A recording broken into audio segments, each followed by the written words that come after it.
Video will be a brief general overview of the 4-bit carry lookahead adder in Minecraft.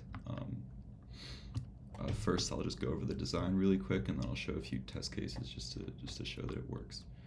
So the design generally follows the same layout as the design that we derived in lecture, with a few modifications, of course, just to get it to fit in the game and for it to work. So the adder, just like the one from class, is divided into 4 sort of sections, similar to a ripple carry adder. Even though it's not modular, it does still sort of follow a blockwise design. So each block has some inputs, some outputs, and also outputs some intermediate signals. So each one has inputs of a bit of A and a bit of B. So this one has A0 and B0, the least significant bits of both numbers. It also has an input of a carry in, which is controlled by the switch right here. It outputs the least significant bit of the sum and also the carry. And it also outputs some intermediate signals for the carries and a propagate and a generate signal for this block. Each block has a bridge that takes the sum bit to a station over there where all the controls and outputs are collected just to make it easier to use. And it also has a little lamp right here that corresponds to the carry of that block, just to make debugging the circuit a little bit easier. It also has these bridges that take out the signals. You can see every block follows the same sort of principle, so there's the sum, the carry, the 2 inputs right here, and then the intermediate output signals, which are all labeled by signs right here.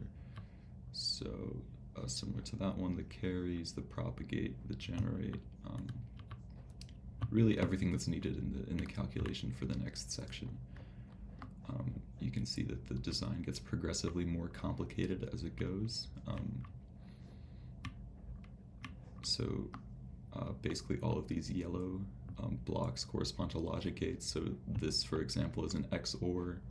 This is a 2-input AND. And there's an XOR, and then another XOR, another 2-input AND, and an OR gate. And then if we go over to the last one, you can see it does become quite a bit more complicated. So this is a 5-input AND gate, a 4-input AND gate, a 3-input AND gate, a 2-input AND gate, and then an XOR and a 2-input AND gate over here.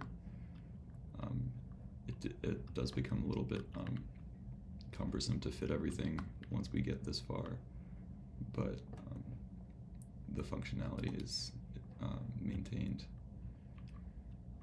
You can see I still labeled everything, so there were quite a few intermediate signals at this last step. Some coming all the way back from the first block. Each time a signal is ready for the output, so this one is the carry out, this one's the sum, they all go out onto these bridges that come out of the circuit, and they loop around, and everything comes back to this sort of control station over here. Same thing with the inputs, so all of these switches are for the inputs, and these just go in the opposite direction, and they all go to these sort of gates right here, which have the inputs for each block. So these switches up front right here are all for the number A, these back here are all for the number B, and this displays the 5-bit sum if you include the carry out. So now I'll just go through a couple of test cases just to quickly show how it works. So for example, I can do, well, first of all, here's 0 plus 0, which obviously displays 0. Here's 1 plus 0, which displays 1. You could see even there's quite a bit of delay due to the amount of repeaters that are in the circuit. Each repeater comes with 1 tick of delay, and with this many repeaters there's quite a bit of noticeable delay. If I were to use a more compact design and make these bridges a little bit shorter because they did get quite long. That would lessen the amount of repeaters that I needed, so the circuit would be a little bit faster, but it does generate the desired output. Moving on, so here's 1 plus 1. So there's 2. 3 plus 1 is 4. 2 plus 1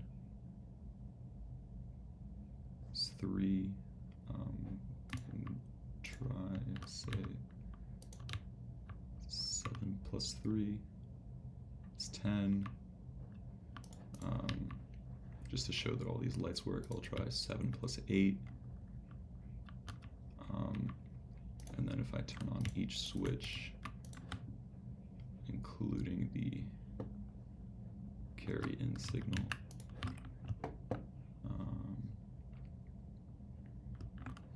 you can show, you can see that all of the lights in fact do work,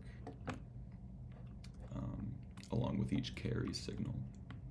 So these are all functioning as you would expect.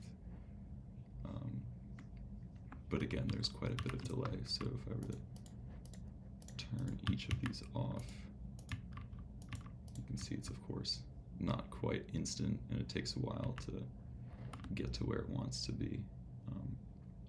I'll just go ahead and quickly turn off the carry in. You can see how long it takes for the signal to reach the output. And that again is just due to the amount of repeaters used. But yeah, so the circuit does produce the desired outcome. So yeah, it works. So thank you for watching.